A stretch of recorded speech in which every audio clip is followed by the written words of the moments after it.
Hello everyone, welcome back to my channel. D block F block series में अभी हमारा second lecture है। ये सेकंड वीडियो है। उसमें हमारे 6 क्वेश्चन अब तक डिस्कस हो गए थे। अब यहाँ 7 क्वेश्चन से हम डिस्कस करेंगे। जो चैनल पे पहली बार आए हैं प्लीज़ चैनल को सब्सक्राइब कीजिए और वीडियोज़ को लाइक और शेयर कीजिए। देखिए अब 7th question, which of the following exhibits variable oxidation states. तो देखिए जिंक, आयरन, एल्यूमिनियम और सिलिकॉन। तो देखिए एल्यूमिनियम +3 ऑक्सीडेशन स्टेट शो करता है, ठीक है, और जिंक +2 ऑक्सीडेशन स्टेट शो करता है, और सिलिकॉन का +4 या -4। ये अपने कंपाउंड के हिसाब से शो करते हैं। अगर ये इलेक्ट्रोपॉजिटिव के साथ यूज़ हो रहे हैं तो +4 ऐसे बेसिकली, और इलेक्ट्रोपॉजिटिव के साथ शो हो रहा है। अगर इलेक्ट्रोपॉजिटिव मेटल के साथ ये कंपाउंड बना रहे हैं तो -4 ऑक्सीडेशन स्टेट दिखाते हैं, और किसी हाईली इलेक्ट्रोनेगेटिव मेटल के साथ कंपाउंड बनाते हैं तो ये +4 ऑक्सीडेशन स्टेट शो करता है सिलिकॉन। और ये जो हमारा आयरन है ये +2, +3 और रियर केस में ये +4 ऑक्सीडेशन स्टेट में भी कंपाउंड बनाता है। तो हमारा आंसर हो गया बी। अब देखिए हमारा 8th question, which element is known as girls best friend. Platinum, diamond, silver, gold. तो इसका आंसर है गोल्ड। अब ये मत पूछेगा इसका कंसेप्ट क्या है, ये एएनयू में पूछा हुआ ही क्वेश्चन है। 1996, 1997, 1998 इन तीनों में से किसी ईयर में पूछा गया था। ये 1997 में पूछा गया था ये वाला क्वेश्चन शायद। Element, which element is known as girls best friend, तो इसका आंसर है गोल्ड, ठीक है। अब देखिए नेक्स्ट क्वेश्चन, ये भी बहुत इजी क्वेश्चन है।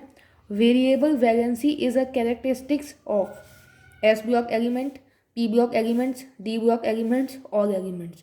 तो देखिए डी ब्लॉक और एफ ब्लॉक जब पढ़ते हैं तो इनके कैरेक्टरिस्टिक्स में सबसे पहले दिया जाता है कि ये वेरिएबल ऑक्सीडेशन स्टेट मतलब वेरिएबल वैलेंसी शो करते हैं। तो इसका आंसर आ जाएगा D block elements. S block होती हैं +1 और +2 दिखाती हैं। जो ग्रुप 1 के एलिमेंट्स होते हैं एल्किली मेटल्स वो +1, और एल्किलाइन अर्थ मेटल्स ग्रुप 2 के एलिमेंट्स वो +2 ऑक्सीडेशन स्टेट शो करते हैं। और पी ब्लॉक एलिमेंट्स में मेटल, नॉन मेटल, मेटलॉइड्स होते हैं जो अलग अलग टाइप की वैलेंसी यानी कि ऑक्सीडेशन स्टेट शो करते हैं। लेकिन एक ही एलिमेंट जब काफ़ी टाइप की ऑक्सीडेशन स्टेट को दिखाए तो वो ऐसी कैरेक्टरिस्टिक्स डी ब्लॉक एलिमेंट्स की होती है। अब देखिए हमारा 10th question, in 3D series the atomic radius of elements. तो 3D सीरीज जो होती है तो हमारी जो यहाँ से स्टार्ट होती है scandium, titanium, vanadium, chromium, manganese, iron, cobalt, निकल, कॉपर और जिंक, ये हमारी 3D सीरीज होती है। अब इसमें हमसे पूछा है एटॉमिक रेडियस का ट्रेंड। तो देखिए एटॉमिक रेडियस का ट्रेंड इसमें ये क्या है, पीरियड वाइज एलिमेंट्स आगे बढ़ रहे हैं। पीरियड वाइज एलिमेंट अगर आगे बढ़ते हैं तो इनका जो न्यूक्लियर इफेक्टिव चार्ज होता है वो इंक्रीज होता है, और लेफ्ट टू राइट पीरियड में जाने पर हमारा एटॉमिक साइज डिक्रीज होता है। तो इसका आंसर आएगा decrease from scandium to zinc, ठीक है। देखिए क्वेश्चन नंबर 11 पर चलते हैं। Which of the following electronic configuration is of transition elements. अब इनमें से हमें 4 कन्फिग्रेशन में से रिकॉग्नाइज करना है कि कौन सी हमारी डी ब्लॉक एलिमेंट्स की कन्फिग्रेशन है। तो देखिए पहली में हमें दी हुई है 4s2 4p6। अगर इसमें 4p6 है तो ये कैसे भी हमारी डी ब्लॉक की कन्फिग्रेशन नहीं हो सकती। अब देखिए 1s2 2s2 2p6 3s2 3p6 4s2, तो ये भी नहीं होगी, 20 हो गई यहाँ तक। 1s2 2s2 2p6 3s2 3p6 3d10 4s2 4p1, ये भी पी ब्लॉक की हो जाएगी। अब ये देखिए 1s2 2s2 2p6 3s2 3p6 4s2, 4s2 तो क्या होती है 20 एटॉमिक नंबर की इलेक्ट्रॉनिक कन्फिग्रेशन होती है, फिर होती है 3d4। तो ये हमारे पास डी ब्लॉक की ट्रांजिशन एलिमेंट्स की इलेक्ट्रॉनिक कन्फिग्रेशन हो जाएगी। देखिए यहाँ पे 3d3 है, 3d3 ये हमारे ट्रांजिशन एलिमेंट की इलेक्ट्रॉनिक कन्फिग्रेशन हो गई। अब देखिए हम 12 क्वेश्चन पे देखते हैं चाहते हैं। ऐसे ही क्वेश्चन पीछे प्रीवियस वीडियो में हमने डिस्कस किया है। The number of unpaired electrons in ferrous ion is. देखिए इसमें आगे वीडियो में भी एक ऐसा ही क्वेश्चन है, इसी वीडियो में हम उसे डिस्कस करेंगे।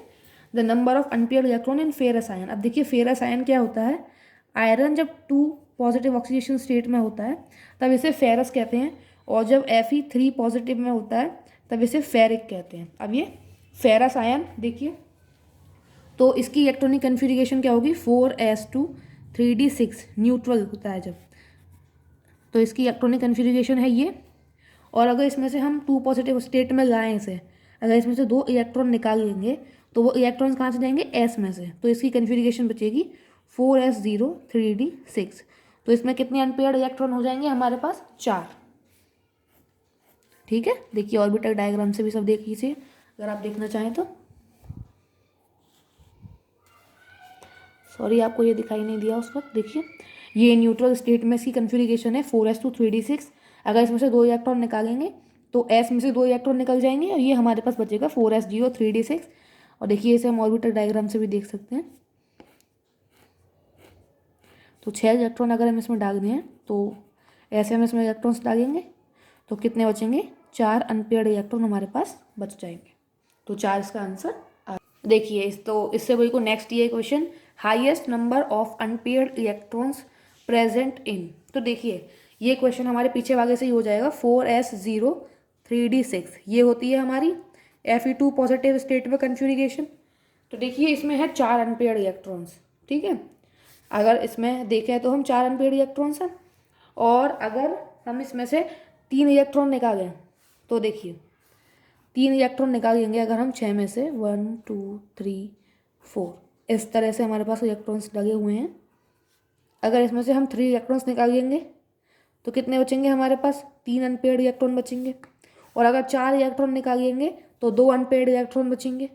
और अगर एक भी इलेक्ट्रॉन नहीं निकालेंगे तो हमारे पास कितने, अगर हम न्यूट्रल स्टेट में इसकी कन्फिग्रेशन को रहने देंगे, देखिए तो ये 1 पॉजिटिव में, न्यूट्रल स्टेट नहीं 1 पॉजिटिव, तो देखिए एक इलेक्ट्रॉन अगर इसमें से निकालेंगे तो हमारे पास कितने बचेंगे, 5 अनपेयर्ड इलेक्ट्रॉन बचेंगे। वैसे Fe1 पॉजिटिव जो होता है वो बहुत ही अनस्टेबल हमारे पास आयन होता है, और अगर 3d6 में से अगर हम इस कन्फिग्रेशन में से एक इलेक्ट्रॉन निकालेंगे तो हमारे पास 5 अनपेयर्ड इलेक्ट्रॉन बचेंगे। Fe2 पॉजिटिव में से निकालेंगे तो 4 अनपेयर्ड, और 3 पॉजिटिव से में 3, और Fe4 पॉजिटिव में 2। तो ये हमारे पास highest number of unpaired electrons वाला आंसर हो जाएगा। अब ये नेक्स्ट क्वेश्चन देखिए, ये थ्योरेटिकल क्वेश्चन है, विच of the following does not react with AgCl। तो देखिए इसका एक बेसिक कॉन्सेप्ट है कि AgNO3 जो होता है, AgNO3 समझ लीजिए, ये क्या होता है, प्रेसिपिटेट होता है हमेशा। AgNO3 का जो बनता है प्रेसिपिटेट बनता है। अब देखिए Na2CO3, जब इसमें लिखा हुआ है विच of the following does not react with AgCl, तो जब AgCl Na2CO3 से रिएक्ट करता है तो ये सिल्वर कार्बोनेट बढ़ा देता है, दे देता है, और NaCl निकल जाता है। यहाँ पर भी NaCl निकल जाता है, और NH4OH में से NH4Cl निकल जाता है। लेकिन जब ये रिएक्ट करता है NaNO3 से, तो NaNO3 जो होता है वो खुद भी प्रेसिपिटेशन जैसा ही होता है, तो इसमें से हम NaCl नहीं बनता और ये कंपाउंड AgCl से रिएक्ट नहीं कर पाता है। तो इनमें से आंसर आ जाएगा NaNO3, ये AgCl से रिएक्ट नहीं करता है। ठीक है, तो इस वीडियो में इतना ही, आगे हम नेक्स्ट वीडियो में डिस्कस करेंगे। तब तक आप वीडियो को लाइक कीजिए और चैनल को सब्सक्राइब ज़रूर कीजिए।